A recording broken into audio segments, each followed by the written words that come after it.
Okay, അപ്പൊ നില്ല നല്ലൊരു പ്രവാസി ലോൺ എങ്ങനെ അപ്ലൈ ചെയ്യാമെന്നുള്ളതാണ് ഇന്നത്തെ. അംഗമാണേ അല്ല, അംഗമാവണം എന്നില്ല. എല്ലാ സുഹൃത്തുക്കൾക്കും മച്ചാൻ ഗാലറിയിലേക്ക് സ്വാഗതം. എന്താണ് പുതിയ പേരില്? എന്തുകൊണ്ടാണ് മച്ചാൻ ഗാലറി എന്നൊരു പേര് ഡിസൈഡ് ചെയ്യാൻ കാര്യം? അതായത് എന്നെ എല്ലാരും വിളിക്കാറുണ്ട് മാജിക് മച്ചാനെ. ഇവളും ചില സമയം എന്നെ മച്ചാനെ എന്ന് വിളിക്കുന്നത്. അപ്പൊ എനിക്ക് തോന്നി നൗഫൽ വേണ്ട, മച്ചാൻ ഗാലറി ആയിരിക്കും പൊളി. അതുപോലെ തന്നെ കഴിഞ്ഞ നമ്മൾ ചെയ്ത കലാകാരന്മാരുടെ വീഡിയോ നല്ല രീതിയിൽ നമുക്ക് ഒരുപാട് സപ്പോർട്ട് കിട്ടി. അതുപോലെ ഒരുപാട് സബ്സ്ക്രൈബേഴ്സിനെ കിട്ടി. അപ്പൊ അവർക്ക് എല്ലാവർക്കും നന്ദി അറിയിക്കുകയാണ്. ഒരുപാട് നന്ദിയുണ്ട്. നിങ്ങൾ എല്ലാവരെയും ദൈവം അനുഗ്രഹിക്കട്ടെ. ഇത്രയും നല്ലൊരു സപ്പോർട്ട് തന്നതിന്, ഈ ഒരു ചെറിയൊരു സെറ്റപ്പിൽ നമ്മളെ ഇത്രയൊക്കെ പൊക്കിക്കൊണ്ടുവന്നതിന് അതിന് ഒരുപാട് നന്ദിയുണ്ട്. അപ്പം നമുക്കും കുറെയൊക്കെ പുതിയ വീഡിയോസും പുതിയ അനുഭവങ്ങൾ പങ്കുവെക്കാനും ഒക്കെ ഒരു ഇൻസ്പിറേഷൻ ആയി. അതാണ്. Thank you so much. അപ്പോൾ ഇന്നത്തെ വീഡിയോ പ്രവാസികൾക്ക് വേണ്ടിയിട്ടുള്ളതാണ്. നാട്ടിലേക്ക് തിരിച്ചെത്താൻ ആഗ്രഹിക്കുന്ന പ്രവാസികൾക്ക്, ജോലി നഷ്ടപ്പെട്ട് വരുന്ന ഒരുപാട് പ്രവാസികളുണ്ട്. മുമ്പ് ജോലി നഷ്ടപ്പെട്ട് നാട്ടിൽ ഇപ്പം ഒരു പണിയും ഇല്ലാതെ നിൽക്കുന്ന പ്രവാസികളുണ്ട്. ഒരുപാട് ബുദ്ധിമുട്ടുകൾ അനുഭവിക്കുന്ന പ്രവാസികളുണ്ട്. അവർക്കൊക്കെ വേണ്ടിയിട്ടാണ് ഇന്നത്തെ നമ്മുടെ ഈ വീഡിയോ. അപ്പൊ എന്തൊക്കെയാണ് ഡൗട്ടുകൾ? അവർക്ക് ലോൺ എങ്ങനെ കിട്ടും? ആര് സഹായിക്കും? ആരെങ്കിലും ചില പ്രവാസികൾക്ക് ഇത്രയും വർഷങ്ങൾ പ്രവാസ ജീവിതം അനുഭവിച്ചിട്ടും അവർക്ക് സ്വന്തമായിട്ടൊരു സമ്പാദ്യം കാണില്ല. എന്ന് പറഞ്ഞാൽ പ്രവാസികൾ എപ്പോഴും മറ്റുള്ളവരെ സഹായിക്കാനാണ് ശ്രമിച്ചിട്ടുള്ളത്.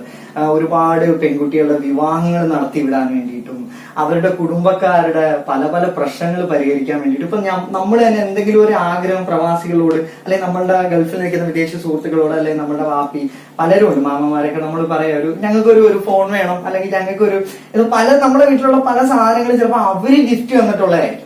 അപ്പം അവരെ നമ്മൾ മറക്കാൻ പാടില്ലല്ലോ. അപ്പൊ അവർക്കൊക്കെ വേണ്ടിയിട്ടുള്ളതാണ് ഇന്ന് ഞങ്ങളുടെ വീഡിയോ. അപ്പൊ ആമിനിക്ക് അതിനെക്കുറിച്ച് കുറെ സംശയങ്ങളുണ്ട്. ഈ വീഡിയോ നിങ്ങൾ മുഴുവനായിട്ട് കാണാൻ ശ്രമിക്കുക. എങ്കിൽ മാത്രമേ നിങ്ങളുടെ ഡൗട്ട്സുകളെല്ലാം ക്ലിയർ ആവൂ. അതല്ല എന്നുണ്ടെങ്കിൽ നിങ്ങൾക്ക് എന്തെങ്കിലും ഈ വീഡിയോ കണ്ടിട്ട് എന്തെങ്കിലും ഡൗട്ട്സ് ഫീൽ ചെയ്യുകയാണെന്നുണ്ടെങ്കിൽ, ഞങ്ങളുടെ ഭാഗത്തുനിന്ന് എന്തെങ്കിലും തെറ്റുവന്ന് ഫീൽ ചെയ്യുകയാണെന്നുണ്ടെങ്കിൽ ഞങ്ങളുടെ കമന്റ് ബോക്സിൽ ടൈപ്പ് ചെയ്യാം. ഞങ്ങൾ ഉറപ്പായിട്ട് നിങ്ങൾക്ക് റീപ്ലൈ ചെയ്യുന്നതായിരിക്കും. ഓക്കെ, അപ്പൊ നമുക്ക് വീഡിയോയിലേക്ക് കിടക്കാം. ഓക്കെ, ചോദിച്ചോളൂ. ചോദിക്കും. പ്രവാസി ലോണ് അപ്ലൈ ചെയ്യാൻ വേണ്ടിയിട്ട് ഈ നോർക്ക പ്രവാസികൾക്ക് നോർക്ക ID കാർഡ് വേണോ, അതോ അവർ ഈ ക്ഷേമനിധിയിൽ അംഗമായിരിക്കണം? വളരെ റൈറ്റ് ആയിട്ടുള്ള നല്ലൊരു ചോദ്യമാണ്. ഒരുപാട് പ്രവാസികൾ എന്നോട് ചോദിച്ചിട്ടുള്ള ചോദ്യമാണ്. കഴിഞ്ഞ നമ്മളെ പ്രവാസികൾ തിരിച്ചു വരുന്നതിന് വേണ്ടിയിട്ട് ഈ ധനസഹായത്തിനൊക്കെ അപ്ലൈ ചെയ്തപ്പോഴൊക്കെ ഒരുപാട് പേര് ചോദിച്ചാണ്. നിങ്ങൾക്ക് പ്രവാസി ലോണിന് അപ്ലൈ ചെയ്യാൻ, അതായത് 30 ലക്ഷം രൂപ വരെ കിട്ടുന്ന ലോണിന് അപ്ലൈ ചെയ്യാൻ വേണ്ടിയിട്ട് നിങ്ങൾക്ക് പ്രവാസി ID card, Norka ID card ആവശ്യമില്ല. പ്രവാസി ക്ഷേമനിധിയിൽ അംഗമാണേ അല്ല, അംഗമാവണം എന്നില്ല. തെറ്റുകൾ ഞാൻ നോമ്പൊക്കെ പിടിച്ചിട്ട് എനിക്ക് കൊഴയില്ലേ. അപ്പൊ കളിയാക്കാനായിട്ട് മാത്രമുള്ളവരാണ്. ക്ഷേമനിധിയിൽ അംഗമാവണമെന്നില്ല, നോർക്ക ID കാർഡ് വേണ്ട. ഇത് രണ്ടും വേണ്ട, അവർക്ക് അപ്ലൈ ചെയ്യാം. ഒരു പ്രവാസി എത്ര വർഷം ഈ വിദേശത്ത് ജോലി ചെയ്താലാണ് അവർക്ക് ഈ ലോൺ അപേക്ഷിക്കാൻ പറ്റുന്നത്? വിസ ഉള്ള ഒരു പ്രവാസി, അതായത് അവിടെ എംപ്ലോയ്മെന്റ് വിസയിൽ ജോലി ചെയ്തിട്ടുള്ള ഒരു പ്രവാസി മിനിമം 2 വർഷം വിദേശത്ത് ജോലി ചെയ്തിരിക്കണം. 2 വർഷം. ഇനി വേറൊരു സംശയം ആ കൂട്ടത്തിൽ ഉണ്ടാവാം. ഞങ്ങൾ ഒരു 10 വർഷം മുമ്പാണ് വിദേശ ജീവിതം നിർത്തി, പ്രവാസ ജീവിതം നിർത്തി നാട്ടിൽ തിരിച്ചെത്തിയെങ്കിൽ അവർക്കും അപ്ലൈ ചെയ്യാം. അവരും 2 വർഷം, മിനിമം 2 വർഷം, 5 വർഷമോ 10 വർഷമോ 15 വർഷമോ അങ്ങനെയുള്ള ആർക്കും അപേക്ഷിക്കാം. പക്ഷെ നിലവിൽ പറഞ്ഞിരിക്കുന്ന നിയമപ്രകാരം 2 വർഷം എംപ്ലോയ്മെന്റ് വിസയിൽ വിദേശ രാജ്യങ്ങളിൽ ജോലി ചെയ്തിട്ടുള്ളവരായിരിക്കണം ഈ പ്രവാസി ഈ ലോണിനായി അർഹരായിട്ടുള്ളവർ. ഇനി എന്തെങ്കിലും സംശയമുണ്ടോ? അവർക്ക് എത്ര രൂപ വരെ ആയിരിക്കും ഈ പ്രവാസി ലോൺ കിട്ടുന്നത്? 30 ലക്ഷം രൂപ വരെ അവർക്ക് അപേക്ഷിക്കാം. 30 ലക്ഷം രൂപ വരെ അപേക്ഷിച്ചാൽ നോർക്ക നോക്കും, ചെക്ക് ചെയ്യും, ജെന്യുവൻ ആണോ എന്ന് ചെക്ക് ചെയ്യും. അതിന് ഗ്യാരണ്ടി കാര്യങ്ങളൊക്കെ വേണ്ടി വരും. അപ്പൊ ഞാൻ പറയുന്നത് പെട്ടെന്ന് കിട്ടണമെന്നുണ്ടെങ്കിൽ 4 ലക്ഷം രൂപ 3 ലക്ഷം രൂപ വരെയുള്ള ചെറുകിട ബിസിനസ്സുകൾ, വണ്ടി എടുക്കുന്നത്, ഇതൊക്കെ പെട്ടെന്ന് കിട്ടും. വലിയ മെനക്കെടുത്തില്ല. പക്ഷെ 30 ലക്ഷം രൂപ വരെയൊക്കെ പോവുകയാണെന്നുണ്ടെങ്കിൽ കുറച്ച് അവർ മെനക്കെടേണ്ടി വരും. പിന്നെ പലരും തെറ്റിദ്ധാരണ കൊണ്ട് പലരും പറയുന്നുണ്ട് നോർക്കയിൽ അപേക്ഷിച്ചാൽ ലോണൊന്നും കിട്ടില്ല. കാരണം എന്താണെന്ന് വെച്ചാൽ അവർക്ക് മെനക്കെടാൻ വയ്യ, അവർക്ക് വീട്ടിൽ കൊണ്ട് കൊടുക്കണം ലോൺ. അങ്ങനെയൊന്നും പറ്റില്ല. അതിന് അതിൻ്റെതായിട്ടുള്ള പ്രൊസീജിയേഴ്സ് ഉണ്ട്. അതൊക്കെ കടന്ന് ചെന്നെങ്കിൽ മാത്രമേ ലോൺ കിട്ടൂ. അപ്പം ഞാൻ പറയുന്നത് 3 ലക്ഷം 4 ലക്ഷം രൂപ പെട്ടെന്ന് കിട്ടും. നിങ്ങൾക്ക് പെട്ടെന്ന് ഒരു സംരംഭം തുടങ്ങാനായിട്ട് അപേക്ഷിക്കാം. അപ്പം അത്രയാണ് അതിന്റെ ഒരു ഡീറ്റെയിൽ. ഇനി എന്താണ് സംശയം? അതിനൊക്കെ ഒരുപാട് എല്ലാ ബിസിനസ് എന്തൊക്കെ ബിസിനസ് ആയിരിക്കും അവർക്ക് സ്റ്റാർട്ട് ചെയ്യാൻ? എന്തൊക്കെ ബിസിനസ് എന്ന് പറയുന്നത് അവർക്ക് ഇഷ്ടമുള്ള ഏത് ബിസിനസ്സും ചെയ്യാം. നല്ല ബിസിനസ് ആയിരിക്കണമെന്നേ ഉള്ളൂ. ഉദാഹരണത്തിന് അവർക്ക് ഒരു വള്ളവും വലയും വാങ്ങണമെങ്കിൽ വാങ്ങാം. അവർക്ക് അങ്ങനെ മീൻ പിടിക്കാൻ പോകുന്നവർക്ക് അത് ഗുണമായിരിക്കും. മീൻ കച്ചവടത്തിന് വണ്ടി എടുത്ത് മീൻ കച്ചവടം നടത്താൻ വേണ്ടി പോവാം. പിന്നെ വേണമെന്നുണ്ടെങ്കിൽ അവർക്ക് ഒരു കമ്പ്യൂട്ടർ സെന്റർ തുടങ്ങാം. അല്ലെങ്കിൽ അവർക്കൊരു പലചരക്ക് കട തുടങ്ങാം. പലചരക്ക് കട തുടങ്ങാം, ബേക്കറി തുടങ്ങാം, ഫർണിച്ചർ ഷോപ്പ് തുടങ്ങാം, ടെമ്പോ ട്രാവലർ വാങ്ങാം, ഓട്ടോ ഓടാം. അങ്ങനെ ഈ ഭൂമിക്ക് കീഴിലുള്ള ഏത് നല്ല ബിസിനസ്സും അവർക്ക് ചെയ്യാം. വസ്ത്ര വ്യാപാരം ചെയ്യാം, അങ്ങനെ എന്തും ചെയ്യാം. അതിന് വേണ്ടിയിട്ട് ഇനിയിപ്പോ നമ്മൾ എന്തൊക്കെ വേണം, എങ്ങനെയാണ് പ്രൊജക്ട് റിപ്പോർട്ടുകൾ തയ്യാറാക്കേണ്ടത്, അതൊക്കെ ഞാൻ ഇനി പോകെ പറഞ്ഞുതരാം. അപ്പൊ അവർക്ക് ഏത് ബിസിനസ്സും ചെയ്യാന്നുള്ള ഡൗട്ട്സ് ക്ലിയർ ആയി. ഇനി എന്താണ് സംശയം ആമിന? അവർക്ക് ഏത് ബാങ്കിൽ നിന്നായിരിക്കണം അക്കൗണ്ട്, ഏത് ബാങ്കിലായിരിക്കണം അങ്ങനെ അവർക്ക് അങ്ങനെ സ്പെസിഫൈ ചെയ്തൊരു ബാങ്കിൽ അക്കൗണ്ട് വേണം അങ്ങനെ ഒന്നുമില്ല. അവർക്ക് അതിന്റെ കാറ്റഗറി എന്തെന്ന് വെച്ചാൽ നമ്മൾ ലോണിന് അപ്ലൈ ചെയ്ത് കഴിയുമ്പോൾ നോർക്ക ഡിപ്പാർട്ട്മെന്റ് ആണ് ഡിസൈഡ് ചെയ്യുന്നത് ഏത് ബാങ്ക് നമുക്ക് ലോൺ കൊടുക്കണം, ഏത് ബാങ്കാണ് അപ്പം ആ നോർക്കയായിട്ട് അതായത് നോർക്കയായിട്ട് കൈ കോർത്തിട്ടുള്ളത്. ആ ബാങ്ക് ആയിരിക്കും അവർക്ക് ലോൺ കൊടുക്കുന്നത്. ആ ലോൺ കൊടുക്കുന്ന അതിന്റേതായിട്ടുള്ള പ്രൊസീജിയേഴ്സ് ഉണ്ട്. അത് കറക്റ്റ് ചെയ്തിട്ടായിരിക്കും എത്ര ലക്ഷം രൂപയാണ്, എത്ര എമൗണ്ട് ആണ്. ചില കൃഷിയാണ് ചെയ്യുന്നത്, ചിലർ പശുക്കളെ വളർത്താൻ വേണ്ടിയിട്ടായിരിക്കും ചിലപ്പം ലോൺ എടുക്കുന്നത്. പശുക്കളെ വളർത്താൻ ചെറിയൊരു അഗ്രി ബിസിനസ് ചെയ്യാൻ വേണ്ടിയിട്ടാണ് ലോൺ എടുക്കുന്നുണ്ടെങ്കിൽ അപ്പൊ അത് ചിലപ്പോൾ സൗത്ത് ഇന്ത്യൻ ബാങ്ക് ആയിരിക്കും ഏറ്റെടുക്കുന്നത്. അങ്ങനെയുള്ള ഡിപ്പാർട്ട്. ചിലപ്പം അവർ കമ്പ്യൂട്ടർ സെന്റർ തുടങ്ങാനോ അതല്ലെന്നുണ്ടെങ്കിൽ വേറെ പലചരക്ക് കട അങ്ങനെ, അല്ലെങ്കിൽ വേറെ എന്തെങ്കിലും വസ്ത്ര വ്യാപാരം, ഞാൻ ഈ പറഞ്ഞ പോലെ വണ്ടി ഒക്കെ വാങ്ങുകയാണെന്നുണ്ടെങ്കിൽ അത് കൊടുക്കുന്നത് കാനറ ബാങ്ക് വഴിയായിരിക്കും. അങ്ങനെ ഓരോ ബാങ്കുകൾ അപ്പോഴത്തെ ആ ഒരു സിറ്റുവേഷനിൽ ഏത് ബാങ്ക് ആണോ ഉള്ളത് അങ്ങനെ ആയിരിക്കും അവർക്ക് ലോൺ കിട്ടുന്നത്. അപ്പൊ ആ സംശയം ക്ലിയർ ആയെന്ന് വിശ്വസിക്കുന്നു. ഇതൊക്കെ നോർക്ക വഴി ലോൺ കിട്ടിയ പ്രവാസികളുടെ ലിസ്റ്റാണ്. ഇത് കൂടുതലും കാനറ ബാങ്കാണ് കൊടുത്തിരിക്കുന്നത്. അതുപോലെ തന്നെ ഇത് ഓരോ വർക്കുകൾ, വാനും ടെമ്പോ ട്രാവലറും നിങ്ങൾക്ക് കണ്ടാലറിയാം. ഒരുപാട് ഓട്ടോറിക്ഷയും ട്രാവലറും ഒക്കെ കിട്ടിയിട്ടുണ്ട്. ഒരുപാട് പേർക്ക് കിട്ടിയിട്ടുള്ള ഒരു ലിസ്റ്റ് തന്നെ അവർ പബ്ലിഷ് ചെയ്തിട്ടുണ്ട് ആ സൈറ്റിൽ. അപ്പോൾ കേരള സർക്കാർ നിങ്ങളോടൊപ്പം ഉണ്ട് എല്ലായ്പ്പോഴും. അപ്പോൾ ഒരു പുതിയൊരു സംരംഭം തുടങ്ങുന്ന എനിക്ക് തീർച്ചയായിട്ടും നിങ്ങൾക്ക് ലോൺ കിട്ടും. ധൈര്യമായിട്ട് അപേക്ഷിക്കാം. കണ്ടല്ലോ. അടുത്ത സംശയത്തിലേക്ക് കിടക്കാം. അപ്പം എന്താണ്, ഒരാൾ പ്രവാസി ജീവിതം നിർത്തി വന്ന് അയാൾക്ക് വേറൊരു ബിസിനസ് ഉണ്ട്, കടയും കാര്യങ്ങളൊക്കെ ഉണ്ട്, എന്നിട്ട് അയാൾ ഈ ലോൺ അപ്ലൈ ചെയ്ത് കഴിഞ്ഞാൽ അവർക്ക് കിട്ടുമോ? അത് വളരെ നല്ലൊരു ചോദ്യമാണ്. അങ്ങനെയുള്ളവരാണ് ഈ പറയുന്നത് ഞങ്ങൾ ലോണിന് അപേക്ഷിച്ചിട്ട് കിട്ടിയില്ല. അതിലാണ് ജെന്യുവാലിറ്റി, ആ ഒരു സത്യസന്ധത നഷ്ടപ്പെടുന്നത്. ഇതിനകത്ത് പറയുന്നുണ്ട് പുതിയ സംരംഭകർക്ക് മാത്രം, അതായത് പുതുതായിട്ട് ഒരു ബിസിനസ്സിലേക്ക് വരുന്ന പ്രവാസികൾക്ക് മാത്രമേ ഈ ലോണിന് അർഹതയുള്ളൂ. പഴയ ഒരു കട നിലനിർത്തിക്കൊണ്ട് ആ കട പുതുക്കാനോ അല്ലെങ്കിൽ ആ കടയിലേക്ക് വേണ്ടി ലോണിന് അപേക്ഷിച്ച് കഴിഞ്ഞാൽ കിട്ടില്ല. പ്രശ്നം എവിടെ എന്താന്ന് വെച്ച് കഴിഞ്ഞാൽ നമ്മൾ ലോണിന് കൊടുത്തു കഴിയുമ്പോൾ, നമ്മൾ ലോണിന് അപേക്ഷിച്ചു എന്ന് വെക്കുക, നമ്മൾ പ്രൊജക്ട് റിപ്പോർട്ട് എല്ലാം തയ്യാറാക്കി ഈ നിലവിലുള്ള കടയുടെ ഡീറ്റെയിൽ ഒക്കെ വെച്ചിട്ടായിരിക്കും ലോൺ എടുക്കുന്നത്, ലോണിന് കൊടുക്കുന്നത്. എന്നിട്ട് നമ്മൾ വിചാരിക്കും ഈ പൈസ മേടിച്ചിട്ട് വേറെ എന്തെങ്കിലും ആവശ്യത്തിന് ചെലവാക്കാം, അല്ലെങ്കിൽ കുറച്ച് പലിശയ്ക്ക് കൊടുക്കാം, അല്ലെങ്കിൽ 3% അല്ലേ ഉള്ളു അതിന്റെ പലിശ, ഇതെടുത്ത് മറിച്ച് വേറെ പലിശയ്ക്ക് കൊടുത്തു കഴിഞ്ഞാൽ അതിനിരട്ടി ഒപ്പിക്കുക എന്നൊക്കെ വിചാരിക്കുക. അല്ലെങ്കിൽ വീടൊക്കെ ഒന്ന് മോടി പിടിപ്പിക്കാൻ, രണ്ടൊന്ന് AC ഒക്കെ മേടിക്കുക, ഒന്ന് സെറ്റപ്പ് ആക്കാന്ന് വിചാരിച്ചു കഴിഞ്ഞാൽ നടക്കില്ല മോളെ, അത് വെറുതെയാണ്. അതെന്ന് പറഞ്ഞാല് നമ്മളിതെല്ലാം ചെയ്ത് ലോണിന്റെ ഒരു കാര്യങ്ങളൊക്കെ ചെയ്തിട്ട് ബാങ്കിലേക്ക് ചെല്ലും. ഇതിന്റെ ഇന്റർവ്യൂ ഉണ്ട്, ഇന്റർവ്യൂ അറ്റൻഡ് ചെയ്യണം. പിന്നെ അവർ 3-4 ക്ലാസ്സുകൾ തരും, അതിനെക്കുറിച്ച് ഞാൻ പറയാം. ക്ലാസ്സുകൾ തരും.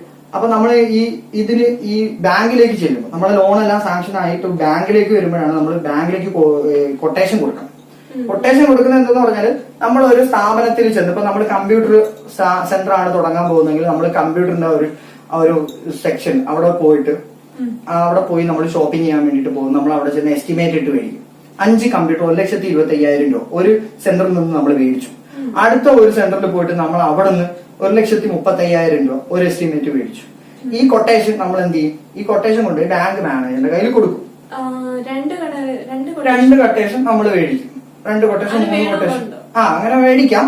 അല്ലെ ഒരു കൊട്ടേഷൻ കൊടുത്താൽ അത് ബാങ്ക് മാനേജറാണ് ഡിസൈഡ് ചെയ്യുന്നത്, നമ്മളല്ല. അപ്പൊ ബാങ്ക് മാനേജർ പറയും നിങ്ങൾ പോയി കൊട്ടേഷൻ മേടിച്ചുകൊണ്ട് വരൂ, ഞങ്ങൾ അത് സാങ്ഷൻ ചെയ്ത് തരാമെന്ന്.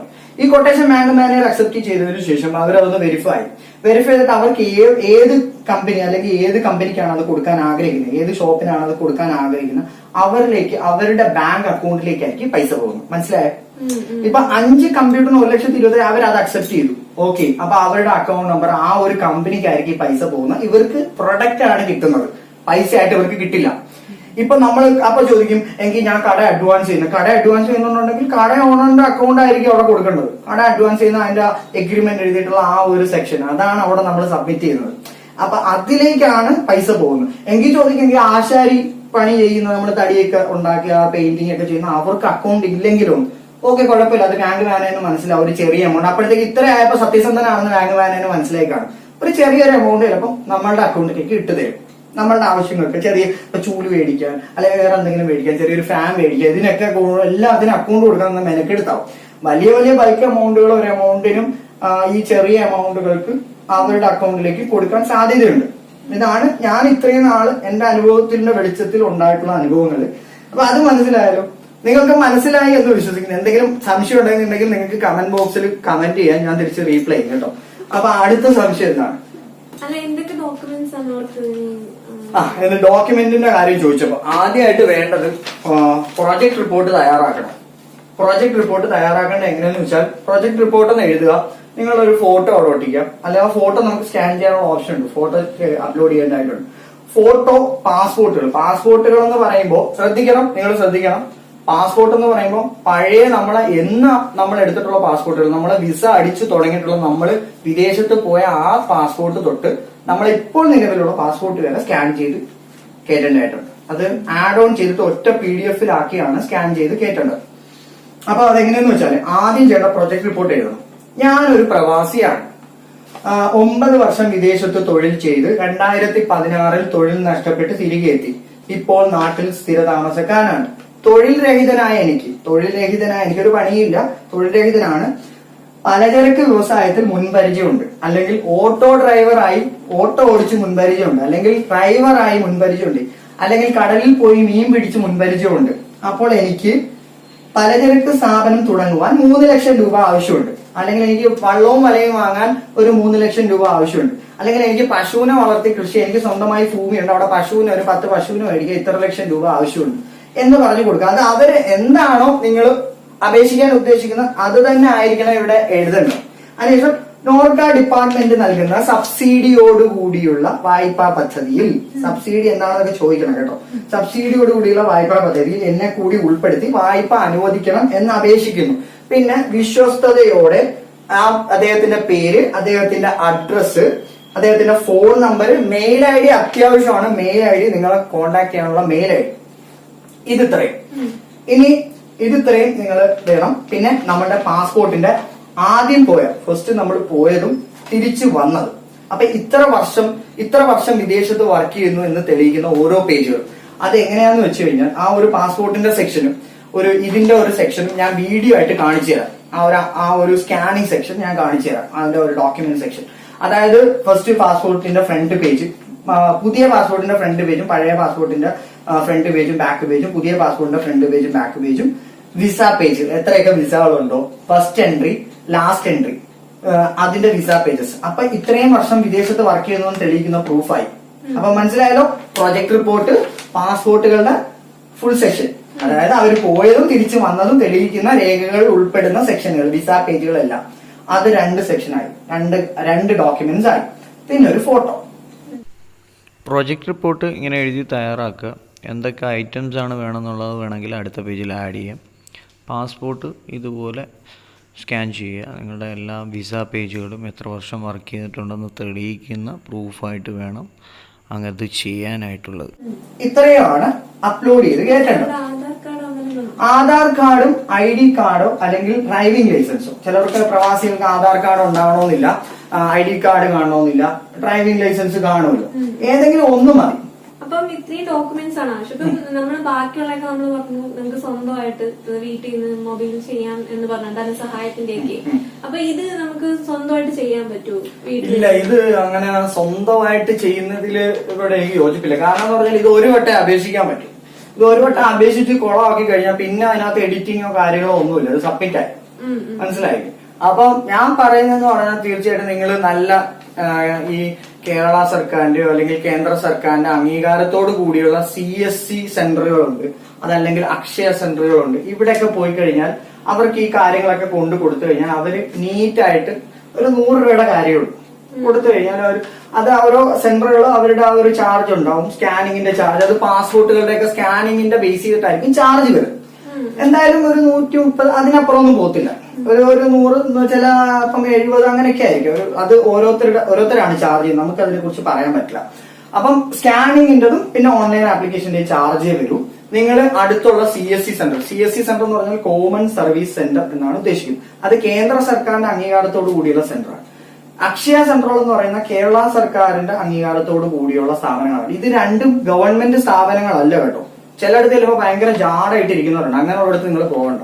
നിങ്ങൾക്ക് ഇഷ്ടമുള്ളിടത്ത് പോയാൽ നല്ലപോലെ നിങ്ങളടുത്ത് സഹകരിക്കുന്ന ആരാണോ അവരടുത്ത് പോവുക. നിങ്ങൾക്ക് കാര്യങ്ങൾ പറഞ്ഞ് മനസ്സിലാക്കി തരുന്നവരുണ്ടാവും, അവരടുത്ത് പോയി നിങ്ങൾ അപ്ലൈ ചെയ്യുക. പിന്നെ നിങ്ങൾക്ക് ഇഷ്ടമുള്ളിടത്ത് പോവാം. പക്ഷെ നിങ്ങൾ കൊടുക്കുമ്പോൾ ഡോക്യുമെന്റുകൾ കൊടുക്കുമ്പോൾ നിങ്ങൾ പ്രത്യേകം ശ്രദ്ധിക്കണം. നമ്മളുടെ ആധാർ കാർഡ് മതി, നമ്മുടെ ആധാർ നമ്പരും നമ്മുടെ മൊബൈൽ നമ്പരും അറിയാന്നുണ്ടെങ്കിൽ തന്നെ നമ്മുടെ അക്കൗണ്ടിൽ നിന്ന് ചിലർക്ക് പൈസ എടുക്കാം. നമ്മളുടെ OTPയും കിട്ടിയപ്പോൾ നമ്മൾ ചിലപ്പോൾ ഒരാൾ പെട്ടെന്ന് ഒരു OTP വിളിച്ചു വെച്ചാൽ നമ്മളൊക്കെ പറഞ്ഞു കൊടുത്തു കഴിഞ്ഞാൽ നമ്മുടെ ആധാർ നമ്പർ അറിയാന്നുണ്ടെങ്കിൽ തീർച്ചയായിട്ടും അവർക്ക് വേണമെങ്കിൽ ഒരു പ്രൊഡക്റ്റ് മേടിക്കാം, അല്ലെങ്കിൽ അവർക്ക് പൈസ അക്കൗണ്ടിൽ വഴി എടുക്കാം. ആധാർ നമ്പർ മാത്രം മതി നമ്മുടെ അക്കൗണ്ടിൽ നിന്ന് പൈസ പോകാൻ. അതുകൊണ്ട് പ്രത്യേകം ശ്രദ്ധിക്കണം. നമ്മുടെ ഡോക്യുമെന്റുകൾ കൊടുക്കുമ്പോൾ അതുകൊണ്ടാണ് ഇങ്ങനെയുള്ള സെന്ററുകളിൽ പോകണമെന്ന് പറയും. ഡോക്യുമെന്റ് കൊടുക്കുമ്പോൾ നമ്മൾ എപ്പോഴും ഡോക്യുമെന്റിൽ എഴുതണം use only for Norka loan. അല്ലെങ്കിൽ നമ്മളൊരു ഐഡിയയുടെ സിം എടുക്കുമ്പോൾ നമ്മൾ അതിനകത്ത് നമ്മൾ കൊടുക്കുന്ന എവിടെ നമ്മൾ ഡോക്യുമെന്റ് കൊടുത്താലും ആ ഡോക്യുമെന്റിൽ ഒന്ന് എഴുതണം use only for bank use. അത് എന്ത് യൂസിനാണ്, എന്ത് പർപ്പസിനാണ് ആ ഡോക്യുമെന്റ് കൊടുക്കുന്നത് അതൊന്ന് എഴുതുന്നത് നന്നായിരിക്കും. അപ്പൊ പിന്നെ അവർക്ക് അതെടുത്ത് വേറെ ഒന്നിനും മിസ്യൂസ് ചെയ്യാൻ പറ്റില്ല. ചിലപ്പോൾ നമ്മൾ സൈൻ ചെയ്ത് നമ്മളെ പാസ്പോർട്ടും നമ്മുടെ വിലപ്പെട്ട ഡോക്യുമെന്റ്സ് ആയിരിക്കും നമ്മൾ കൊടുക്കുന്നത്. അപ്പൊ നിങ്ങൾ പ്രത്യേകം ശ്രദ്ധിക്കേണ്ട ഒരു കാര്യമാണ്, നിങ്ങൾ ഡോക്യുമെന്റ്സ് കൊടുക്കുമ്പോൾ നിങ്ങൾ അതിനകത്തൊന്ന് എഴുതുന്നത് നല്ലതായിരിക്കും. ഡോക്യുമെന്റ് യൂസ് ഓൺലി ഫോർ ഇന്ന കാര്യത്തിന് വേണ്ടിയിട്ടാണ് യൂസ് ചെയ്യുന്നത്. പിന്നെ ചിലതെന്ന് പറഞ്ഞാൽ അങ്ങനെയുള്ള സ്ഥാപനങ്ങളിൽ ഒരിക്കലും ഈ ഗവൺമെന്റ് അംഗീകൃതമായിട്ടുള്ള അവരുടെ അംഗീകാരത്തോടുകൂടിയ സ്ഥാപനങ്ങൾ ഒരിക്കലും ഡോക്യുമെന്റുകൾ അങ്ങനെ സൂക്ഷിക്കാറില്ല. എന്ന് പറഞ്ഞാൽ അവരുടെ ഡിപ്പാർട്ട്മെന്റിൽ ആരെങ്കിലും വന്ന് ഇവർ പിടിച്ചു കഴിഞ്ഞാൽ അവർക്ക് പ്രശ്നമാണ്. ഡോക്യുമെന്റ് സൂക്ഷിക്കരുതെന്ന് നിയമപരമായിട്ട് പറഞ്ഞിട്ടുണ്ട്. ഒരു ഡോക്യുമെന്റുകൾ ഇപ്പം ഒരു പാൻ കാർഡിന്റെ വർക്ക് അവർ ചെയ്താൽ ഈ ഡോക്യുമെന്റുകളെല്ലാം അവരുടെ മെയിൻ ഹെഡ് ഓഫീസിലേക്ക് അയച്ചു കൊടുക്കേണ്ടതായിട്ടുണ്ട്. നമുക്ക് ഡോക്യുമെന്റ് സൂക്ഷിക്കാനുള്ള അധികാരം ഇല്ല. ഇത് അപേക്ഷിച്ച് അത് കഴിഞ്ഞിട്ടുള്ള പ്രൊസീജിയേഴ്സ് എന്തൊക്കെയാണെന്ന് ഓക്കെ. ഇപ്പൊ ഇവര് ഒരു ഏതെങ്കിലും CSC സെന്ററിലോ അല്ലെങ്കിൽ അക്ഷയ സെന്ററിലോ പോയി ഇത് അപേക്ഷ കൊടുത്തു കഴിഞ്ഞാൽ അത് അവർ പറഞ്ഞു കൊടുക്കേണ്ട കാര്യങ്ങളാണ്. എന്നാലും നമുക്ക് പറയാം. ഈ അപേക്ഷ കൊടുത്തു കഴിഞ്ഞാൽ അവരൊരു ചിലപ്പം 1 മാസം 2 മാസം വെയിറ്റ് ചെയ്യേണ്ടതായിട്ടുണ്ട്. ഒരു 100 പേര് 150 പേരൊക്കെ ഇതിനകത്തേക്ക് അപേക്ഷിക്കുമ്പോൾ ഓരോ ഡിസ്ട്രിക്റ്റിനും ഓരോ യൂണിറ്റ് ഉണ്ട്, ഓരോ നോർക്കാട് ഡിപ്പാർട്ട്മെന്റ് ഉണ്ട്. അപ്പൊ അവരെന്ത് ചെയ്യും, അവർക്ക് മെസ്സേജ് അയക്കുകയോ ഇമെയിൽ അയക്കുകയോ അവരെ ഫോൺ വിളിക്കുകയോ ചെയ്യും. കൂടുതലും ഇപ്പം മെസ്സേജ് ആണ് വരുന്നത്. അപ്പൊ ഫോണിൽ മെസ്സേജ് വരുന്നതുകൊണ്ട് ശ്രദ്ധിക്കണം. മെസ്സേജ് വന്നു കഴിഞ്ഞാൽ ഒരു ഡേറ്റ് അവർക്ക് ഇന്റർവ്യൂവിന് കൊടുക്കും. നിങ്ങൾക്ക് ഒരു ഇന്റർവ്യൂ ഡേറ്റ് തരും. അപ്പോൾ എന്ത് വേണം, ഈ അപേക്ഷിച്ച ഈ ഡോക്യുമെന്റ് എല്ലാം അവര് നമ്മൾ ആ സെന്ററിൽ കൊടുക്കുന്നില്ല, നമ്മൾ തിരിച്ചു മേടിക്കുകയാണ്. അവർ സ്കാൻ ചെയ്തങ്ങ് അയക്കും. പിന്നെ ഡോക്യുമെന്റ് ഒന്നും അവരുടെ കയ്യിലില്ല, നമ്മുടെ കയ്യിലാണ് ഡോക്യുമെന്റ്സ്. ഈ ഡോക്യുമെന്റ് ഈ ഫോട്ടോ എല്ലാം കൂടെ അവര് പിൻ ചെയ്ത് നമ്മളെ കയ്യിൽ തരും. ഈ പാസ്പോർട്ട് കളർ ഫോട്ടോസ്റ്റാറ്റ് എടുത്തതും അല്ലെങ്കിൽ അതിന്റെ ഫോട്ടോസ്റ്റാറ്റ് കോപ്പി എല്ലാം കൂടെ നമ്മളുടെ കയ്യിൽ തരും. ഈ ഡോക്യുമെന്റ് എല്ലാം കൂടെ ആയിട്ട് നമ്മൾക്ക് ഈ ഒരു ദിവസം ഇന്റർവ്യൂ ഡേറ്റ് തരും. ആ ഡേറ്റിൽ നമ്മൾ അവിടെ പോകണം. അവിടെ ഒരു 10-100 പേരുണ്ടാവും. അവിടെ ചെന്ന് കഴിയുമ്പോൾ നമ്മൾ ഈ ഡോക്യുമെന്റ് കൊണ്ടുപോയി അവിടെ നോർക്കാട ഡിപ്പാർട്ട്മെന്റ് സ്റ്റാഫുകൾ ഉണ്ടാവും, പിന്നെ ബാങ്ക് മാനേജേഴ്സ് ഉണ്ടാവും. ബാങ്ക് മാനേജേഴ്സ് നോർക്കാട ഡിപ്പാർട്ട്മെന്റ് ആളുകൾ അവിടെ ഉണ്ടാവും. അവർക്ക് ഈ ഡോക്യുമെന്റ് സബ്മിറ്റ് ചെയ്തിട്ട് അവരുമായിട്ട് സംസാരിക്കും. എനിക്ക് ഇന്ന ബിസിനസ് ആണ് തുടങ്ങാൻ താല്പര്യം, എനിക്ക് ഇത്ര ലക്ഷം രൂപയുണ്ട്. അപ്പൊ അവരോട് ചോദ്യങ്ങൾ ചോദിക്കും. നിങ്ങൾ ഈ ബിസിനസ് പരിചയമുണ്ടോ, നിങ്ങൾ എന്തിനാണ് ഈ ബിസിനസ് ചെയ്താൽ നിങ്ങൾക്ക് ലാഭം കിട്ടുമോ, അങ്ങനെയൊക്കെയുള്ള സംശയങ്ങളൊക്കെ അവരുമായിട്ട് ഡിസ്കസ് ചെയ്യും. അപ്പൊ ഇവർക്ക് ഒരു 4 ക്ലാസ്സുകൾ, ട്രെയിനിങ് ക്ലാസ്സുകൾ അവർക്ക് കൊടുക്കും. ഈ ജോലിയെ കുറിച്ചും ഇതിനുള്ള ഒരു പോസിറ്റീവ് എനർജിയൊക്കെ പകരുന്ന ക്ലാസ്സുകളൊക്കെ ആയിരിക്കും. വളരെ നല്ല ക്ലാസ്സുകളാണ്, നല്ല ആളുകളാണ് അതിനകത്തുള്ള ഡിപ്പാർട്ട്മെന്റിലുള്ള ആളുകളൊക്കെയാണ് ക്ലാസ് എടുക്കുന്നത്. അപ്പൊ ആ ക്ലാസ്സുകളൊക്കെ അറ്റൻഡ് ചെയ്യാൻ ശ്രമിക്കുക. ക്ലാസ്സുകളൊക്കെ അറ്റൻഡ് ചെയ്ത് കഴിയുമ്പോൾ അവർക്ക് മനസ്സിലാവും നിങ്ങൾക്ക് ലോൺ തന്നു കഴിഞ്ഞാൽ നിങ്ങൾ കറക്റ്റ് ആയിട്ട് തിരിച്ചടയ്ക്കും, നിങ്ങൾ നല്ല രീതിയിൽ ബിസിനസ് ചെയ്യും, നിങ്ങൾ നല്ല രീതിയിൽ സക്സസ്ഫുൾ പേഴ്സൺ ആയിട്ട് മാറും എന്ന് അവർക്ക് മനസ്സിലാവും. അപ്പോൾ എല്ലാവർക്കും മനസ്സിലായി. അപ്പൊ അവര് സന്തോഷമായി ജീവിക്കും. അപ്പൊ നിങ്ങൾ അടിപൊളിയായിട്ടൊക്കെ ജീവിക്കുമ്പോൾ ഞങ്ങളെ കൂടെ ഒക്കെ ഓർക്കണം കേട്ടോ. അപ്പം നിങ്ങൾക്ക് ഞങ്ങളുടെ ഈ ഒരു വീഡിയോ ഉപകാരപ്പെടും എന്ന് ഞങ്ങൾ വിശ്വസിക്കുകയാണ്. അപ്പൊ മച്ചാൻ ഗാലറിയുടെ ഈ ഒരു വീഡിയോ ഇന്നിവിടെ പൂർണ്ണമാവുകയാണ്. ഇത്രയും നേരം ഞങ്ങളുടെ ഈ വീഡിയോ കണ്ടിരുന്ന എല്ലാവർക്കും ഒരുപാട് നന്ദിയുണ്ട്. എല്ലാ പ്രവാസി സുഹൃത്തുക്കൾക്കും നിങ്ങൾ ഈ വീഡിയോ ഷെയർ ചെയ്യുക. അതുപോലെ തന്നെ ഞങ്ങളുടെ ചാനൽ സബ്സ്ക്രൈബ് ചെയ്യുക, ലൈക്ക് ചെയ്യുക, കമന്റ് ചെയ്യുക, ഒപ്പം തന്നെ ബെൽ ബട്ടൺ അമർത്തുക. നിങ്ങളുടെ ഈ സപ്പോർട്ടാണ് ഞങ്ങളുടെ പ്രചോദനം. ഞങ്ങൾക്ക് ഇനിയും നല്ല നല്ല വീഡിയോസുകളൊക്കെ ചെയ്യാനുള്ള ഒരു പ്രചോദനമായിട്ട് കിട്ടുകയുള്ളൂ. അപ്പോ എല്ലാവരെയും ദൈവം അനുഗ്രഹിക്കട്ടെ. Thank you so much. Noufal and Amina going to signing off. By.